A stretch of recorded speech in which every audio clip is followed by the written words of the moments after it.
सुनो तनी का हेने आई। हाँ बोला।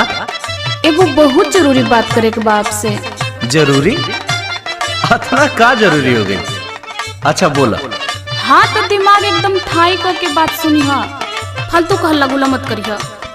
लगे लो भूमिका बनावे। अरे बताइबो करबू कौन बात बा? हमार तो मन करेला ना कि अब अलगा हो जाते जा तो ठीक रहल हो। अलगा हो जाए के का भइल है? भइल हो कि रोजे होता। का होता? तहरा का पता, तू तो बहरा रहेला ना। अब घर का कहानी हम न जानता ने। देख पागलपन मत कर तू। केहू कुछ कहला सका? नहीं तो ऐसा काहे बतियाओ तरी तुरे? एक बात कान खोल के सुन ले।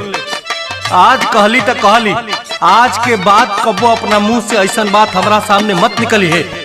बात सुन। भैया हमारे होवे राम जैसा,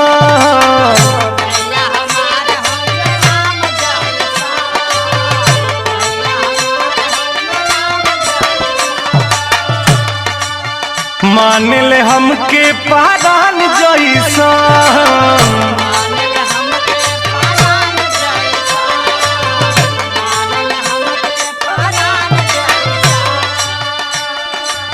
भैया हमारे होवे राम जैसन, मान ले हमके पारान जैसन।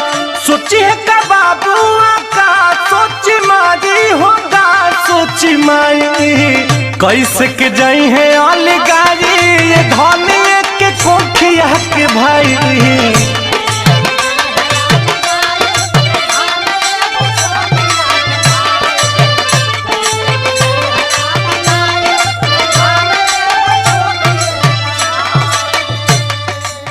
तू भैया के बात करता रहा ना, ढेर बौरा मत। हम भैया के थोड़ी कुछ कहता नहीं। तब के कहता रही? हमार बात सुनो। भैया पे भारी से ठाइन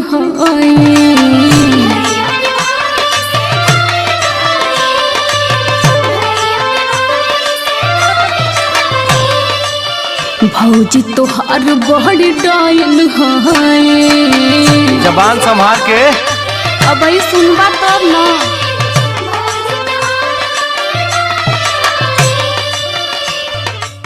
भैया पे भारी से ठाइन है, भौजी तोहार बड़ डाइन है। केहू के भरोसा नहीं है कल जुग में, होए कल जुग में। पानी मिलावेली जेठानी ए राजा मोरा लइकन के दूध में।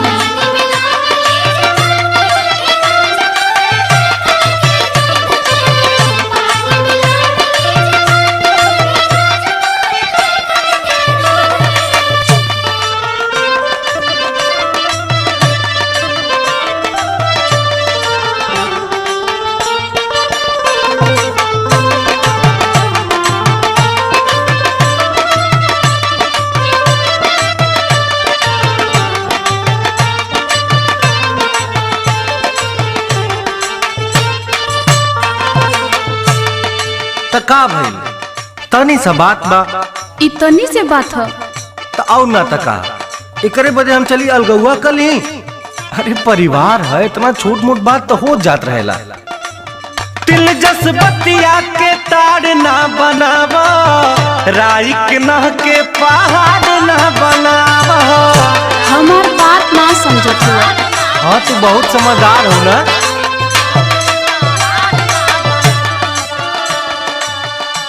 जस बतिया के ताड़ ना बनावा, राई के नह के पहाड़ ना बनावा। कह देव भैया से दी है समझाई, हो दी है समझाई। कैसे के जाई है अलगारी, ए धनिया के कोठिया के भाई।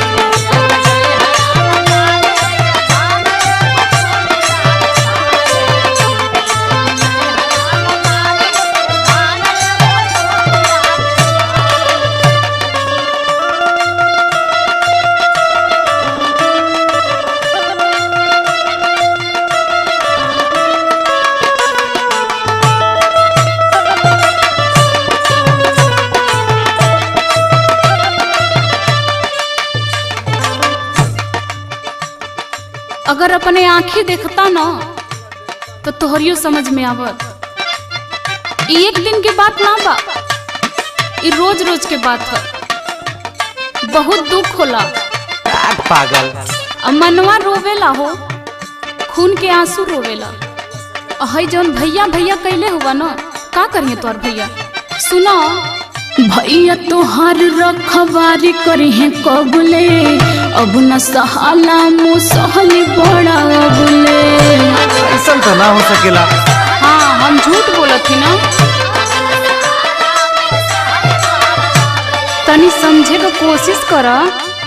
भैया तोहार रखवारी करी है कबले, अब न सहाला मुँह सहली बड़ा अबले। आ जौन तू सोचा तारा न, बात ऊ ना बा, सही बात ही है। का सही बात है?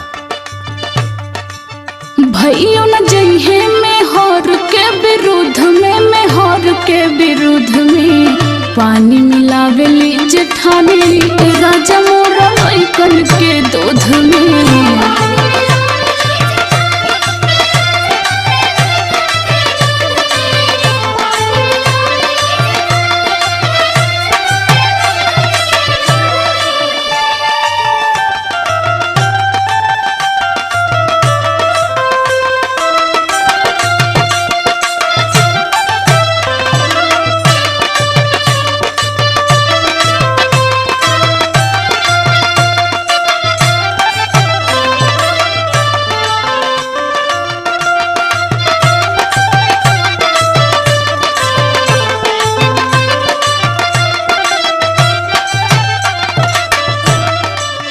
मेहरारू जात बदे बहुत आसान होला। ओकरो कारण है। अच्छा, अब हम ही कारण हो गए। सुना तो समझ में आ जाई। भैया हमारे होवे बारू तू बहरी, भाई के दर्द भाला बुझे कमे हरी।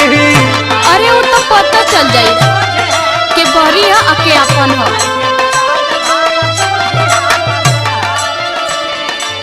भैया हमारे होवे बारू तू बहरी, भाई के दर्द भाला बुझे कमे हरी।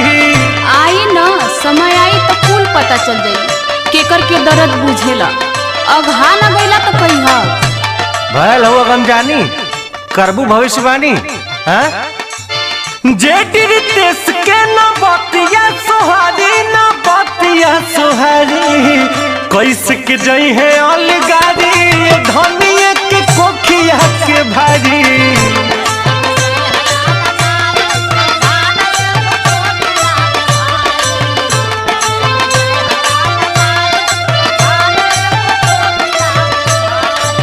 पानी मिलावेली जेठानी राजा मोरा लइकन के दूध में। कैसे के जई है अलगारी, धनिया के कोखिया के भाई।